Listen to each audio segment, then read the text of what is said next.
벌써 세 번째 그림책을 이제 같이 살펴보는데요. 오늘 소개하고 싶은 그림책은 Where the Wild Things Are 이 그림책입니다. 그래서 보신 분들이 많이 있으시겠지만 조심스럽게 솔직하게 고백을 하자면 저는 사실 이 책을 처음 봤을 때는 그렇게 호감이었던 책은 아닙니다. 그래서 내용이 좀 그렇고 일단 이 그림이 이렇게 아기자기하고 그런 그림이 아니기 때문에 그렇게까지 호감인 책은 아니었지만 이게 사실 저 혼자만의 느낌은 아니었는지 이 책이 처음 출판됐을 때 도서관에서 이렇게 금지당하기도 하고 부정적인 평가를 받기도 하고 그랬다고 해요. 그런데 알아본 것은 아이들이었대요. 그래서 책으로 자꾸 애들이 이 책으로 몰려들고 대출이 계속 반복되고 해서 뭔가 그 리뷰도 약간 부드러워지고 했다고 합니다. 그래서 결국에는 그 그림책의 노벨상이라고 불리는 칼데코상 이것도 수상하고 뭐 많은 사서들이나 선생님들이 최고의 책으로 꼽기도 하고 지금은 이제 최고의 그림책 중 하나로 꼽히는 그런 책이 되었습니다. 저도 이런 걸 보고 읽어서 그런지 모르겠는데 예전에 처음에는 이런 그림책 애들한테 보여줄 수 있을까 이런 느낌이었다면 이번에 볼 때는 그렇게까지 힘든 내용은 아닌데 내가 왜 이렇게까지 기억을 했지라는 그런 느낌이 들기도 했어요. 그래서 다시 봐도 막 이렇게 아기자기하고 우리가 그냥 평범하게 생각하는 그런 그림책의 이미지는 약간 아닌데 거기엔 약간 도전하는 그림들이긴 한데 그냥 마냥 부담스럽다 이런 느낌은 이번에 볼 때는 아니었다는 것을 말씀을 드립니다.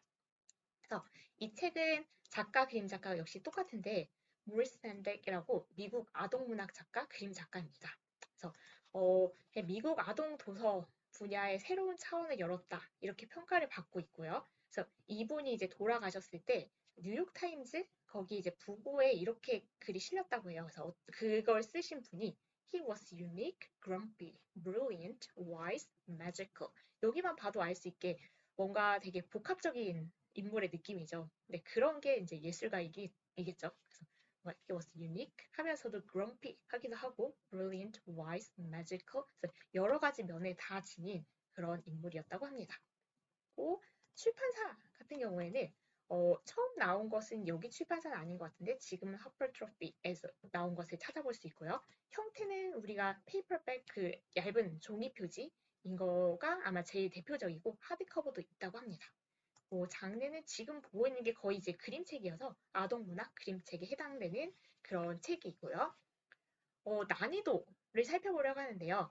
이 영상으로 처음 보고 있으신 분이 있을 수 있으니까 항상 그냥 한번 잠깐 짧게 언급을 하자면 이제 렉사이 지수하고 AR 지수를 통해서 말씀을 드리려고 하는데 렉사이 지수, AR 지수는 일단 책의 단어 양이나 아니면 단어가 얼마나 어려운지 문장이 얼마나 긴지 이런 걸 고려해서 숫자로 나타낸 거예요. 그래서 렉사이 지수는 뭔가 beginning reader 이건 쉬운 거고요. 그리고 이제 0에서 2000까지 숫자로 주어지는데 숫자가 높아질수록 어려워진다라고 생각하시면 되고 AR 지수는 이제 미국에서 그 학년을 나타낸 건데 K 유치원 애들이 읽을 수 있는 1, 2, 3 가면서 1학년, 2학년, 3학년 이렇게 쭉 올라가 있죠.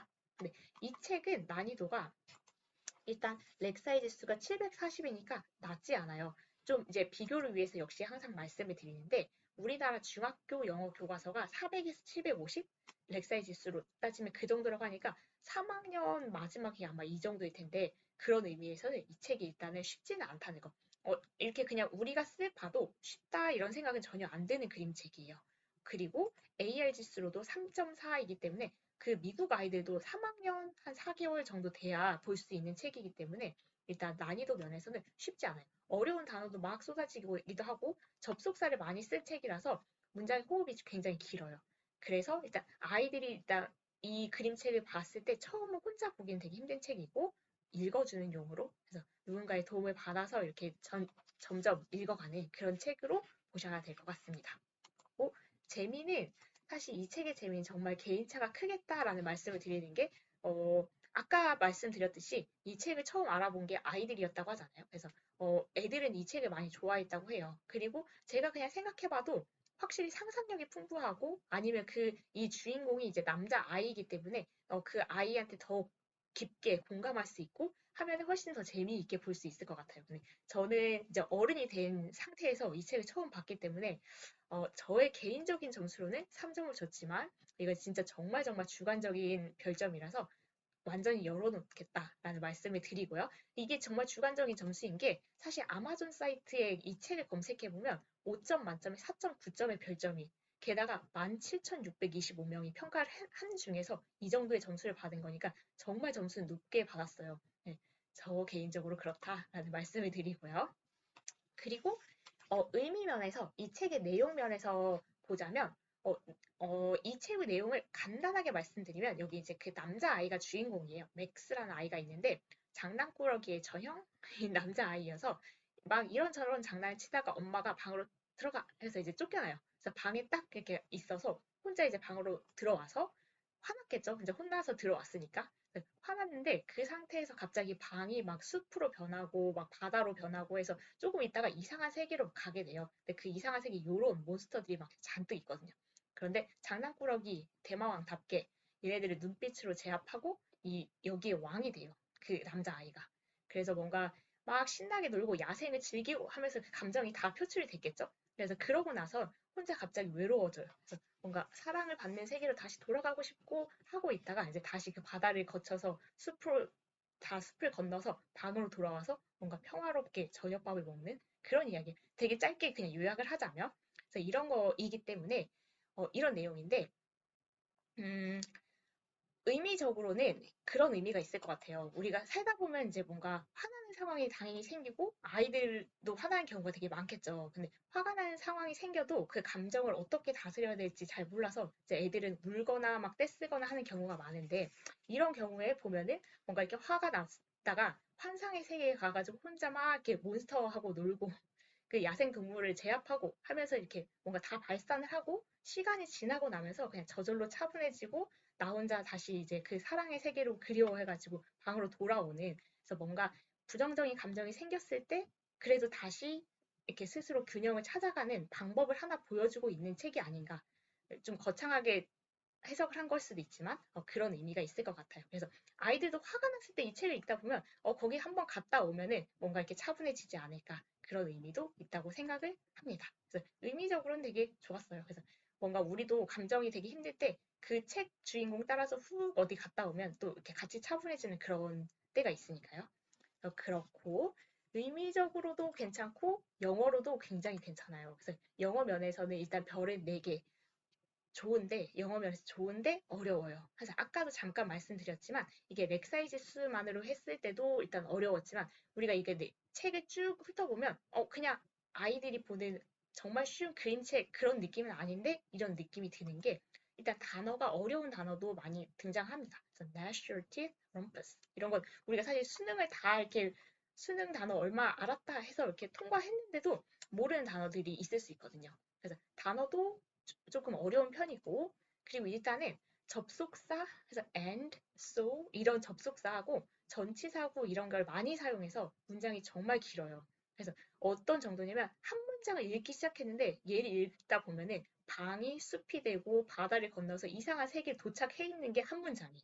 그래서 그런 정도의 긴 문장이기 때문에 일단은 조금 처음에 책을 읽는 경우에 부담스러울 수는 있다라는 것과 근데 이게 긴 문장이어도 사실 쉬웠으면 괜찮은데 구조도 복잡한 구조가 많이 사용됩니다. 그래서 나중에 이제 영어 문법을 배울 때 거의 끝판왕인 것들, 그래서 명사절, 형용사절, 부사절 이런 게 마구 섞여서 들어가 있기 때문에 문장 구조도 복잡해서 일단 조금 어려울 수 있다, 읽기에 어려울 수 있다라는 이런 말씀을 3가지를 단어랑 문장이 길고 문장 구조 자체도 복잡해서 일단 아이들이 혼자 읽기에는 어려울 수 있다라는 말씀을 드리고요. 그리고 그런데 하나 챙겨갔으면 하는 것은 비동사의 느낌? 그래서 약간 무슨 말인가 할 수 있는데 where the wild things are 해서 이 비동사가 이 야생 동물들 아니면 이렇게 몬스터들, 이 괴물들 그래서 우리나라 말로 얘가 괴물들이 사는 세계 이렇게 번역이 돼 있기도 하거든요. 그래서 이 are 얘가 존재를 나타내는 건데 이 괴물들이 있는 곳에서 얘 있는 그런 존재를 나타내는 건데 우리나라에서는 그 비동사가 뭔가 이 뜻이 없는 것 같아서 나중에 이렇게 많이 문법 할 때 이렇게 생략이 자주 생략하면 안 되는 데 생략하고 쓰는 경우가 많거든요. 그래서 여기서 이럴 때 나왔을 때 이 괴물들이 있는 곳에서 뭔가 존재 자체를 나타내는 그 동사로 여기 사용됐다라는 것을 한 번 정도는 생각해 보면 좋을 것 같은 책 제목이었습니다. 그래서 일단은 영어로는 굉장히 어렵지만 일단 재미있으면 또 볼 수 있거든요. 그래서 아이들이 좋아한다고 하니까 보통 이제 좋아하는 아이들이 많다고 하니까 같이 읽어주면서 봐야 되는 책일 것 같아요. 그래서 한번 읽어봐라 하기에는 조금 어려운 책이다. 그리고 또 하나의 그냥 주의사항을 말씀드리면 저 같은 경우에도 이렇게 얘가 이렇게 딱 썩 호감은 아니어서 캐릭터가 그래서 얘가 너무 무서운 이미지 때문에 처음에 이게 논란이 있기도 했다고 해요. 그래서 일단 쓱 훑어봤을 때 뭔가 호기심을 보이면 같이 읽기 시작하면 좋을 것 같아요. 그래서 무조건 이거 보자 하기에는 조금 힘든 책일 수도 있다는 것을 말씀드리면서 여기까지 그래서 Where the Wild Things Are에 대한 소개를 마치겠습니다. 오늘도 봐주셔서 감사합니다.